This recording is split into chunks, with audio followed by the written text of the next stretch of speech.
Aries, hello guys. This is your week ahead tarot card reading by Born Without Boundaries Tarot. It's a message for Aries, Sun, Moon, and Rising sign. And this is an energy reading, so take it where and how it resonates in your life. This is your message.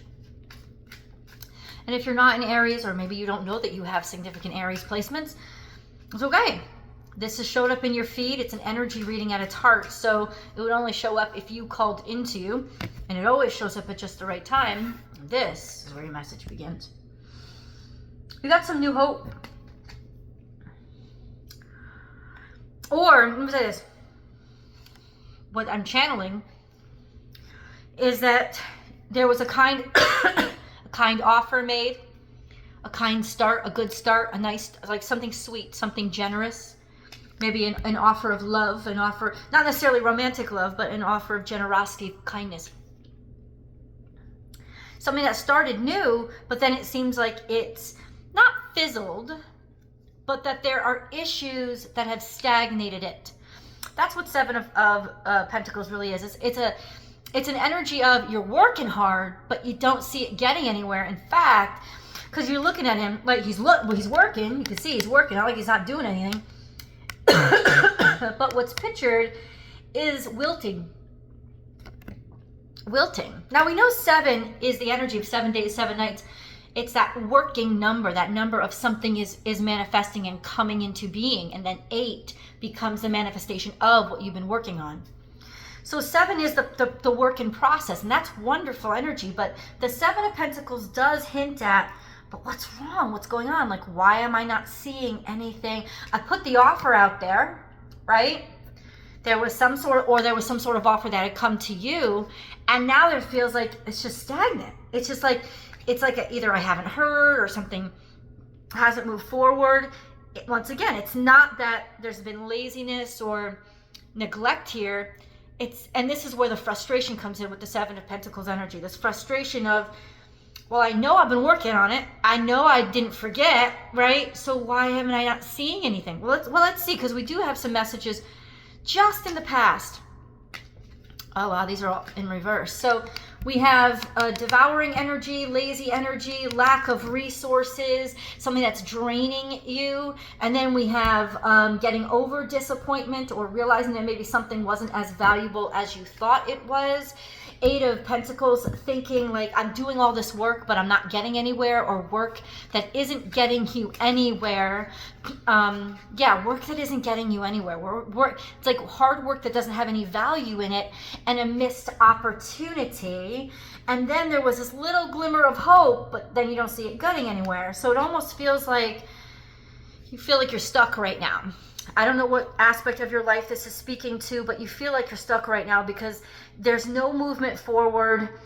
There was something that clearly wasn't working, or you knew wasn't working, wasn't going anywhere, an offer that wasn't extended, or something that was, like I said, devalued, right? Not getting the value that it deserved, even though it somehow seemed promising, but there was just this energy of, no, let me say this isn't good for you. Something here isn't good for you, right? It's not only inconveniencing you, it's like treading water. You know, if your intention is just calorie burn, right? Then I guess that's great, but that's not what this is. It's like something isn't living up to its purpose in your life. Okay, and that's confirmed. So there is something technically not fruitful about whatever this relationship or job or project you've put your energy into. It ain't going anywhere, or it hasn't, because remember, this is leading up to something just not appreciating your existence or your hard work, or really not seeing the value of you or what you put in. Or it's funny because the frustration happens in, okay, so how can I make my work productive, right? What do I need to do to make sure that I am appreciated? And then when I put effort in, it gets me somewhere. It's not about payback, but it is about reciprocity. It's about that flow continuing. Well, let's see what the cards have to say. It's interesting energy. I don't know why it started us off with this, but let's see where we're going to go with it. Aries. So somebody either fired you or disassociated themselves from you. You feel isolated. You feel rejected. Or it's a confirmation you have been rejected. You know? And I gotta say, let me just say this. Whoever rejected you was very stupid. Because they were not seeing with objective eyes. They were seeing with the eyes of what they needed to see or they felt comfortable with. They were not seeing objectively. And so part of your frustration, I can confirm, has got to do with their inability to value or look beyond their norm or their status quo. But there is some sort of rejection, or the universe is saying, Aries, distance yourself from this energy. Because it's never going to appreciate you. It's not going to appreciate you. And ultimately, you're going to be left high and dry. You're worried about your future. It's also maybe caused you room to doubt your own capabilities. Don't do that. You still have all your capabilities, but all the shit let me say this to you. You're in the wrong situation, trying to make it the right situation, allowing it to make you feel bad about yourself when it's never going to fucking appreciate you because it was always the wrong situation. I'm going to tell you a story. It was something I read on LinkedIn, and I'm sure you've heard this story before, not on LinkedIn, other places. And there's different variations of the story. So let me just share the one that because it has to do with this energy, this reading. You need to hear this. A father gives his daughter a Jeep. It's an old CJ. Classic. Cool looking little vehicle, right? He gives it to her as her first car. And she's really psyched about it because it's her first car. And he teaches her how to drive stick shift and she feels really good about herself. He said, do me a favor, before you really take this out on the road, what I want you to do is I want you to go and find out the value of this car. Like, tell me what people think it's worth. So the first thing she does, she goes to a car dealership and she says, if I traded in this old CJ right here, what would you give me for it? Oh, $400 or $500 tops. $400 or $500, this is an old model. We can't even use the parts anymore. $400 or $500 tops. So she goes back to her dad and says, well, it's only valued at $400 or $500 when I turn it into a local car dealership. He said, I want you to get a second opinion. I want you to look somewhere else. So she puts like an ad out in the newspaper, seeing anybody interested in this CJ model, and she gets back some offers. It's like $2,500, $3,000 for another one. She's like, oh Dad, oh my God, they're actually offering me like a couple of $1,000s for it. He's like, see? How about one more place? Just keep checking. Keep checking. So she finds this like antique car group, and she goes in and she checks in with them, and they're like, wait, what year is this model? She tells them the year. She's like, well, what features does it have? And she's like, she tells them the features. She's like, we can give you $35,000 for this car. Everybody's looking for this model. 35 what? So she goes back to her dad. She's like, Dad, this collectors group wants like they would offer me tomorrow $35,000 for this vehicle. And he's like, important lesson learned. Sometimes it's not what you have or what you're offering. It's that you're not offering it to the right people. Okay? You are being devalued. What you have is being devalued. I don't know if it's your work ethic or your ideas or, your ability to love somebody. Whatever it is, you ain't marketing to the right audience. That's your problem. There is an audience out there that is going to scoop you up and give you your $35K. They want you as much as you want them. You're just not connected with it. And what I don't want to see is what I start seeing in these cards, which is that you are now letting yourself and your own talents, you're questioning yourself. You're worried yourself. You're like, am I ever going to get anywhere? Am I ever going to do anything? Do I have anything worth valuing at all? Yes. This still outweighs this. You're just doubting this. You're not marketing to the right fucking audience. And I gotta find a way in this reading to help you readjust your aim. But number one, what I can tell you right now is continue to look. and stop looking in the same old places. If this is about dating for you and you've always used the dating apps, get the fuck off of them. It's not the right vibe. It's not the right tribe. Stop. It's not that you don't deserve love. It's that you ain't going to find it looking in that conduit, because it's just one type of people, right? Get off. Do something different. Do something else. Go somewhere else, right? It's like, it's not that you don't have something valuable to give. It's that you are not getting to the people who will see your value. But they are out there. You know, if this is a job that you've tried to make work and you're sitting here like, why aren't I getting it? I'm getting a cost of living raise every year, but I'm not getting an actual raise. I'm checking on LinkedIn and other, like ZipRecruiter or whatever. And I'm checking to see how much other people get in my role, and they're making $20,000, $30,000 a year more than me. Wake up. It's time to wake up. You ain't in the right place. It's not that your skills aren't right. It's that you are not going to ever be appreciated there. So you need to shake that shit. You need to go find where you're appreciated. And if that means moving or changing the platforms that you're on or changing the community that you associate yourself with, change it up. It's time.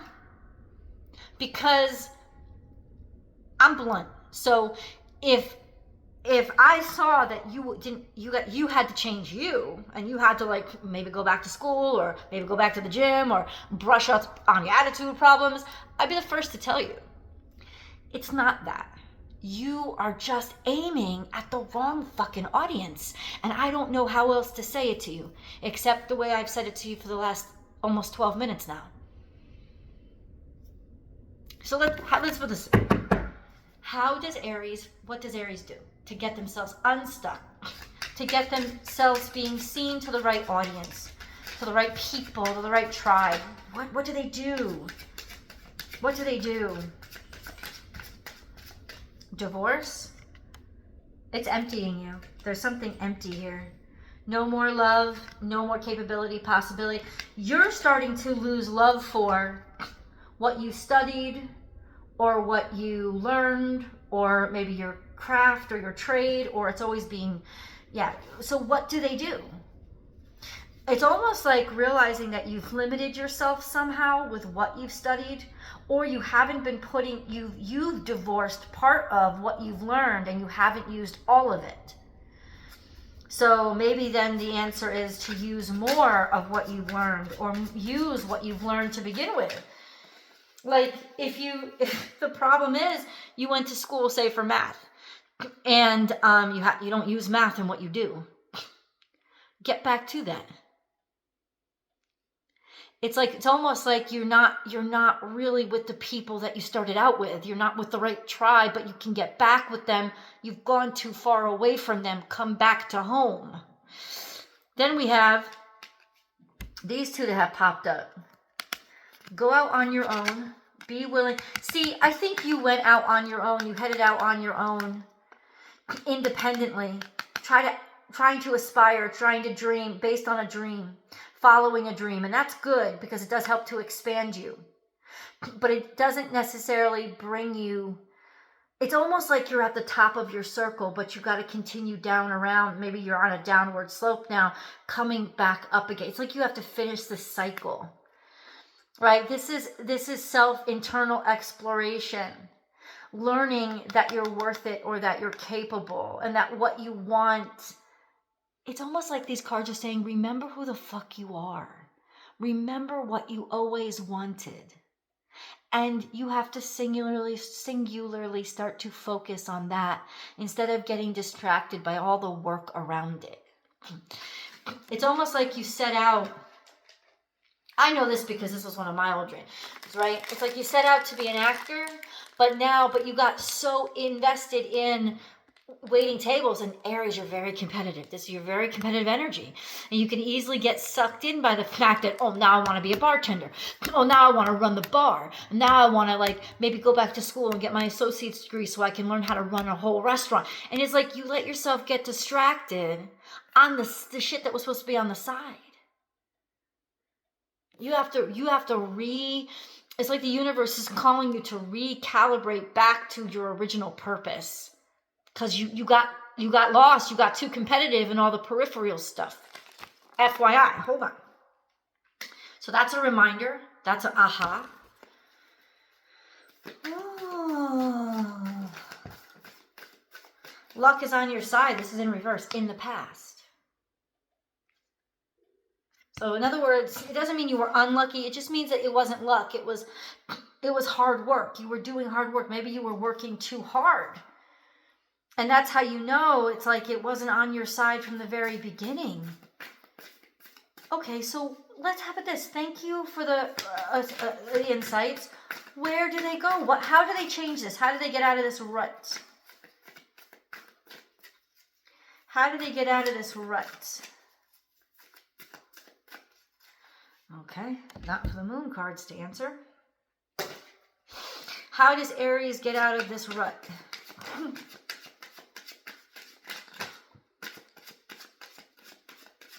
You got to be more selective about who you let in. Be more defensive. Don't trust anybody.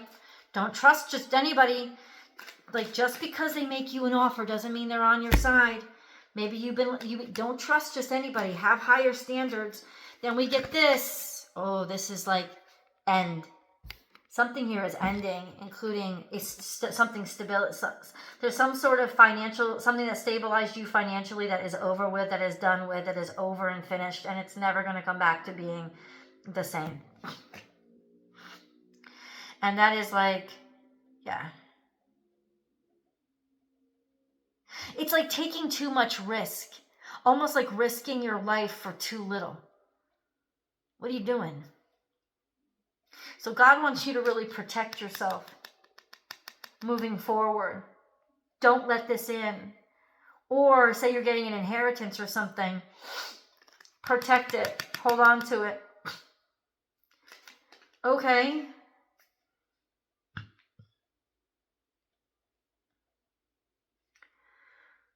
You held on to something too extreme, though. And it wasn't worth it. You gave something way too much credit. Clarify. The death card in reverse, please. That's a tough energy because it does mean an ending. The sun. That means the death of the ego. The death of the ego. The death of maybe shining, or it's like, yes, like it caused the death of your shine. Something caused the death of your shine. The death of your happiness or your star quality. And I think it was this needing to stabilize, or something like being afraid of instability. Okay. Well, thank you for the sad news. God, is there a way for Aries to kick the out of this? Yes or no? Is there a way to kick for Aries to get out of this? Yes or no? Is there a way for Aries to get out of this?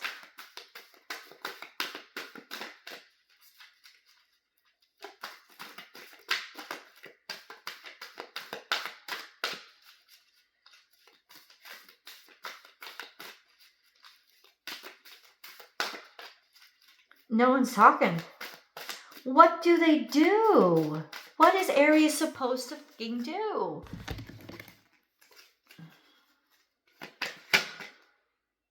Unconventionality. Your unique qualities are an important part of your life purpose. It's okay to feel and be different from others. Take a snapshot of it. And then come with me to the extended. We're going to get deeper. I'll see you there.